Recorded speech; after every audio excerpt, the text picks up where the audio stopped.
Hello guys, so usapang PBA tayo. So tapos na tayo sa first and second round pick. So ngayon, punta naman tayo sa panghuli, no? Sa third round hanggang last pick kung saan umabot ata ng 12 round ang PBA draft. Matagal kasi natapos nung linggo, hindi ako nakapanood nung linggo, no? So umabot siguro 3 to 4 hours yung PBA draft nung last Sunday, no? Umabot ng 12 round eh, no? Tapos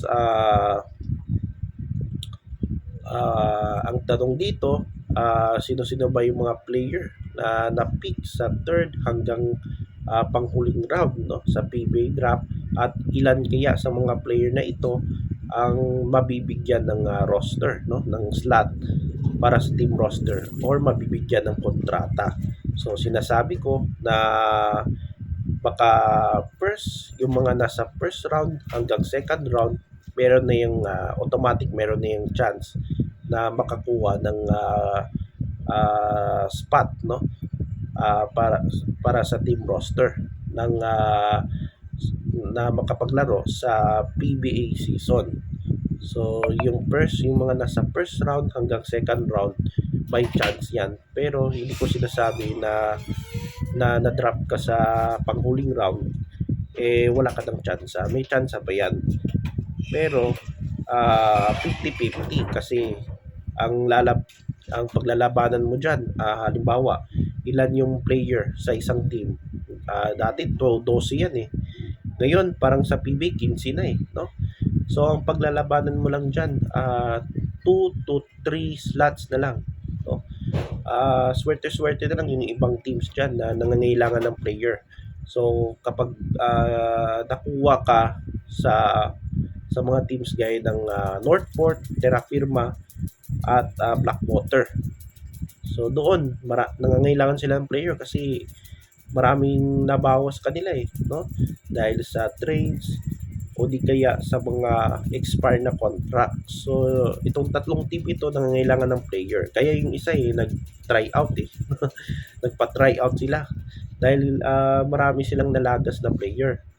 So kung na-drop ka sa Northport, Terra Firma or Blackwater, malaking chance mo, no, na makakuha ng roster, no. Marami rin sila nakuhang pick eh. Pero sa mga ibang teams, siguro dalawang slot na lang para makakuha ng makasama sa final roster at mabigyan ng contract. So kakalabanin mo dyan yung mga rookies din at saka yung mga free agents. So yan yung mga makakompetensya mo sa practice.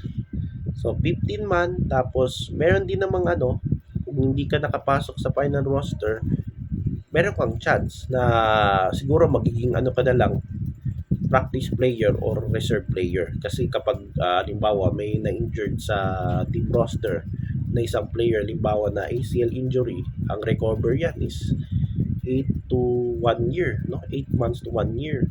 O di kayong isang player na injured, no? Ang recovery niya 6 months. So may papalitan. Yung mga nawalang bakante dahil na-injured na, ang papalitan diyan yung nasa reserve list. So merong mga teams na ganyan, no? Kumukuha sila ng mga practice player kasi sila nagko-contribute sila sa practice lang, no? Kasi may mga team A, team B diyan eh, no? Halimbawa may mga practice diyan, di ba? So, 'yun.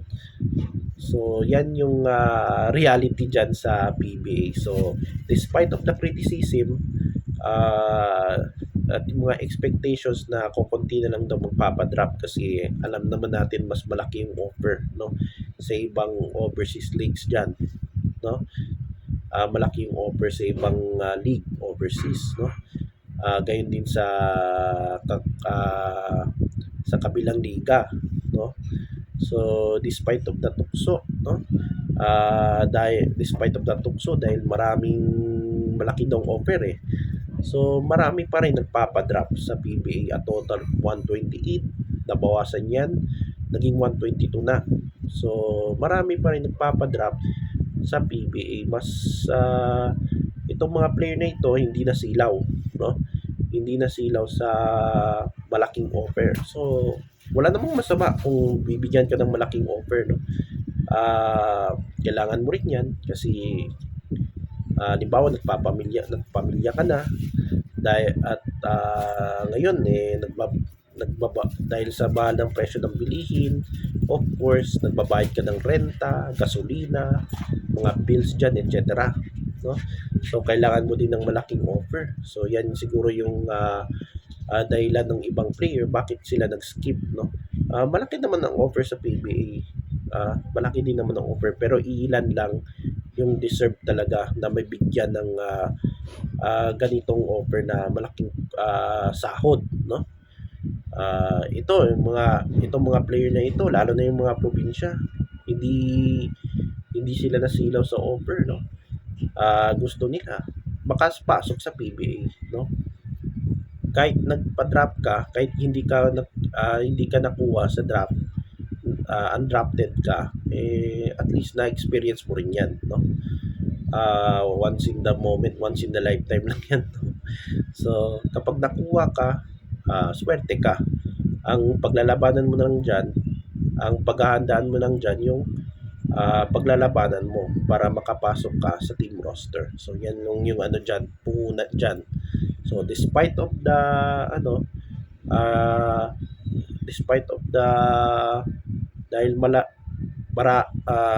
dahil malaking offer, mas pinipili pa nila yung PBA, no? So marami nagpa-drop ngayon at of course pangarap ng mga bata yan makapag PBA, no? Ah, may may mga basketball player diyan na in the young age, no, in the child years, talagang sinasabi nila pangarap nila maging PBA player. So magiging NBA siguro, NBA, malaki na pangarap yan, medyo malabo yan. So ilan lang yan, ano dyan, makakaano dyan. Pero PBA talaga yung hinahanap nila, at least PBA. So yun. So balik na tayo sa sa sino-sino ba yung kasi marami to guys. So notable PBA players na na-drop sa second hanggang last round picks or hindi, sorry notable PBA players na na-drop third round hanggang last pick or tinatawag na late round picks, no? So ito yung mga notable PBA players na drafted in the late round. So una dyan itong si Leo Austria, 1985 fourth round pick. So itong si Leo Austria ay nanalo ding Rookie of the Year yan. Before that, to 1985, meron ng award na Rookie of the Year. Pero si Coach Leo ang first player na nanalong Rookie of the Year in the PBA draft era. So yun, si Coach Leo. So mas tanyag siya bilang coach. Ngayon champion coach na. Multi-champion coach. Bal David 1996 third round pick. Third round pick pala ito si Bal David, no. So Peter June Simon 2001 fifth round pick. Pero ang alam ko nung hindi siya nakapaglaro nung 2001, naglaro na ito mga 2004 na nung dumating na sila James Yap. 43 pick overall in the fifth round. Tinatawag niya si PJ Simon na one of the most successful, no, na PBA player na na-draft sa late round. Topex Robinson, 2001 fifth round, kasunod lang ni PJ Simon. Parang si Topex, parang 2003 na ito naglaro, no? 2001 siya na pick pero 2003 na siya naglaro sa PBA, parang 2003 na. Paul Samar 2012 fourth round pick. Anjo Karam 2013 third round pick. Brian Heruela and Paulo Taha 2014 third round. RK Lagan 2021 third round pick at Kim Aurin 2023 third round pick. So yan yung mga notable PBA players na na-drop sa late round. So punta na tayo sa third round. So, third round, 25, Terra Firma, Oring Katakutan. 26, Phoenix, Harvey Pagsanhan. 27, Blackwater, Jack Cruz Dumont. 28, Northport, Mark Sangko.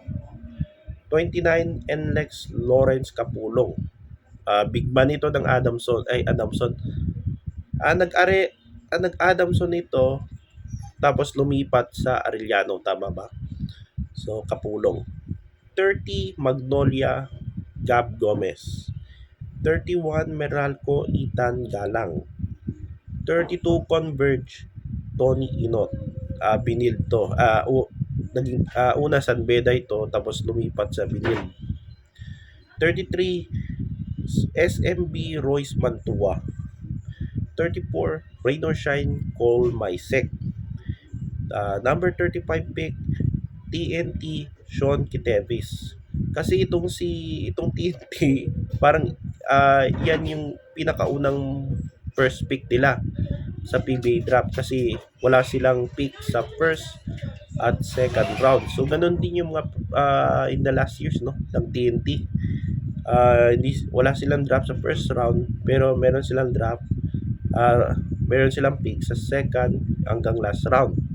So itong TNT sana dapat mag ano na sila ng young players no, produce na mag ano na sila no ng mga young talents no, kasi pa-retire na si Jason Castro, ganoon din si Kelly Williams, si Boy Eram na sa prime na at injured prone na, ganoon din si Arat Bogoy. Kasi yung TNT umaasa sila sa mga trades no ng mga medyo veteran na mga players. So dapat itong TNT dapat mag-ano na sila ng mga young talents no na talagang magpapatuloy dito sa prangkisa na ito no. Magpapatuloy kina Jason Castro no, kila Kelly Williams. So ganon. At si Calvin Octana, yung kanilang sinasabing mga magiging core no sa franchise ng TNT no, core player. So ang TNT nakuha nila Sean Kitevis.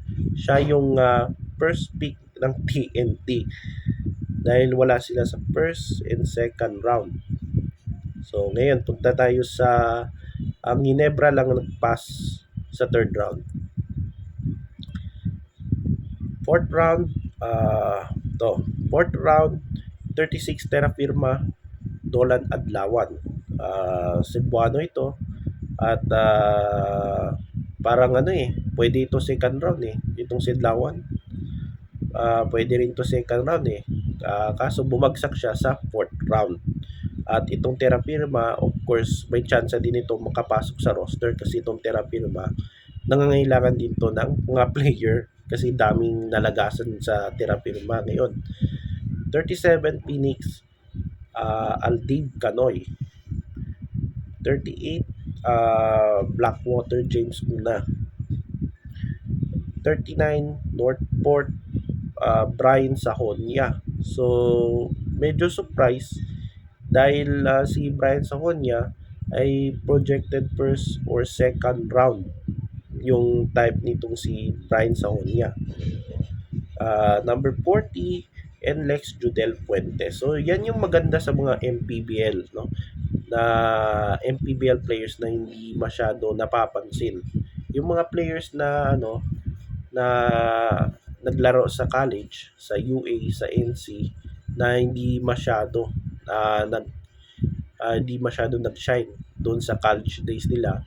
Pero pagdating ng MPBL, talagang gumaling sila, no? Talagang nagpakita sila ng husay doon. Tapos nandyan pa yung draft combine na malaking tulong talaga, lalo na yung mga di gaano napapansin ng mga players. So despite of this napili ito si Judel Fuentes no, na draft siya sa fourth round, hindi na masama yan. So ang paglabanan mo lang dyan yung spot na talaga yung nakuha siya ng NLEX. Number 41 Magnolia Joshua Yero. Number 42 Meralco Ladis Lepalam. Ito yung isa sa mga pinakamatangkad sa draft class, no? Itong si Lepalam. First and second round, projected first round pick ito. Nung mock draft natin, first round siya, no? Kasi maraming teams na kailangan ng big man. So, very surprised, bumagsak siya sa fourth round. Itong si Lepalam, siguro yung issue niya dyan, yung injury niya, no? So, yan siguro yung concern ng mga ibang teams. Kaya napasok siya sa fourth round. So, Meralco ang kumuha, number 42. Nangangailangan din ng big man ito, Meralco. Number 43, Converge J. Manalang. Number 44, SMB, Justin Manalang. Justin Manalang ba to? So, correct ko mamaya, no? Number 45, nilista ko lang kasi sa phone ko eh. Number 45, Rain or Shine, Kyle Tolentino. Number 46, TNT, Joe Celso. So, yan yung fourth round. So, wala nag-pass. Fifth round, ang Magnolia TNT ang nag-pass. So, 47, Terrafirma Royce Alporque. 48, Phoenix King Gortiza. AAC to. 49, Blackwater Dominic Panlilio. Number 50, Northport JJ Hesalem. 51, NLEX Benedict Benedictos. Number 52, Meralco Jeff Comia. Number 53, Converge Jeff Kawilan. Number 54, SMB San Miguel Beerman, Axel Inigo. So si Axel Inigo, veterano na ito, no? Kasi matagal na siya no? Nawala sa college. Number 55, Rain or Shine, MJ De La Virgen. So, ang paglabanan na talaga guys, no? Sa ibang teams is dalawang slot na lang para makakuha ng roster. So, yun. Mahirap yan, no? 6th round is Terra Firma, James Bravo. Number 57, Blackwater, Gerald Wilson. Or Gerard Wilson, sorry. Number 58, Northport, Jonas Tibayan. So, ito yung player na nabugbog, no? Ni Micol Sorella, no? Itong si Jonas Tibayan. Number 59, NLEX Tutoy Ramirez. Number 60, Converge Rafael Malyari. Number 61, SMB JC Cruz. Ito yung pinakabatang player na nasa draft class, no? 21 years old si JC Cruz na naglaro sa Qatar professional league. Naglaro na sa professional at age of, di ako nagkakamali, 16 o 17, no? Itong si JC Cruz. So, bumagsak siya sa 6th round. Pero ang type dito, mga first round eh, no? Siguro dahil sa may mga teams kasi na big man talaga yung kailangan nila eh. Or kaya mga wings lang, no? So, medyo itong si JC Cruz na bumagsak sa 6th round. So, Phoenix Meralco Rain or Shine nag-pass sa 6th round. 7th round, SMB nag-pass na. So, 62, 5 na lang. So, 62, Terpima, Ira Batalier. 63, Blackwater Jude Codiniera. Anak ito ng PBA legend na si Jerry Codiniera. 64, Northport, Kobe Bryant Pableo. So, kapangalan niya yung late NBA star, no? Si Kobe Bryant. 65, NLEX AJ Madrigal. 66, Converge Jordan Santa Ana. So, yan yung 7th round. 8th round, so 4 na lang. Dahil yung Blackwater, nag-pass na. So, 67, Terra Firma, Claude Camit. 68, Northport, Kenny Roca Curva, NPBL ito. 69, NLEX, John Galinato. So, gaano-ano ito ni Galinatos TNT, no? So, 70, Converge, Jeremy Robinson. 9th round, so 3 na lang dahil NLEX nag-pass na. 9 round, 71, Terra Firma, Tristan Medina. 72, Northport, Kid Aryar. 73, Converge, Patrick Ramos. So, itong Converge to, dami rin kinong rookie, oh. Pero ilan lang yung babigyan ng roster dito. So, 10th round, 74 Terra Firma Franz Diaz. 75 Northport Robbie Naipe. Binil dito. 76 Converge Niel Tolentino. 11 round, number 77. Yan yung panghuling pick sa PBA draft. Kung sa NFL pa, Mr. Irrelevant. Pag nasa last pick ka, Mr. Irrelevant. Meron silang award yan eh, no? Tapos parang binibigyan nila ng may award yan eh, Mr. Irrelevant. So doon pupunta ka sa Disneyland, ganun. May mga ano yan eh, kapag final pick ka ng doon sa football NFL. Pero dito sa PBA, ang panghuli, no? Pick na nakuha ay yung Northport. So 77 pick ng Northport si Tricky Perumingan. So siya yung last pick sa 11th round kasi yung Northport and Converge mali. Terra Firma pala, sorry. Kamali ako.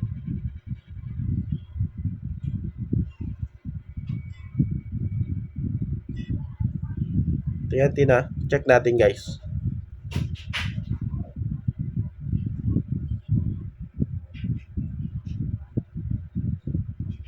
Natin, no?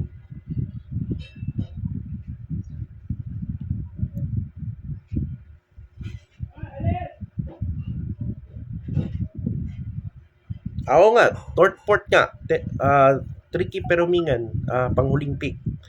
Tapos Terra Firman Converge nag-pass during the round. So yan guys ang ating result, no?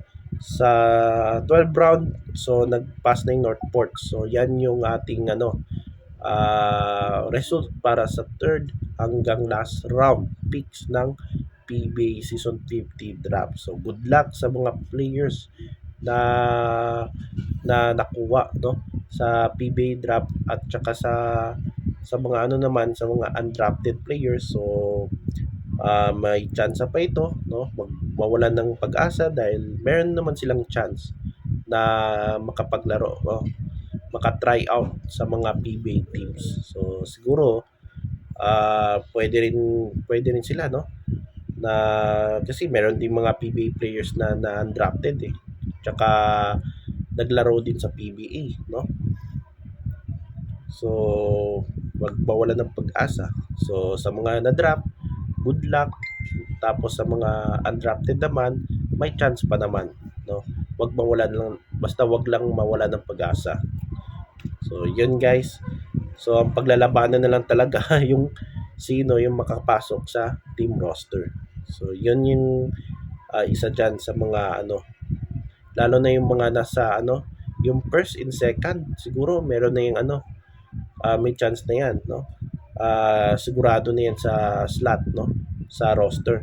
Pero yung mga nasa late rounds na, medyo 50-50 at kailangan talaga paglalabanan either 2 or 3 slots, no, para makapasok sa officially team roster nila.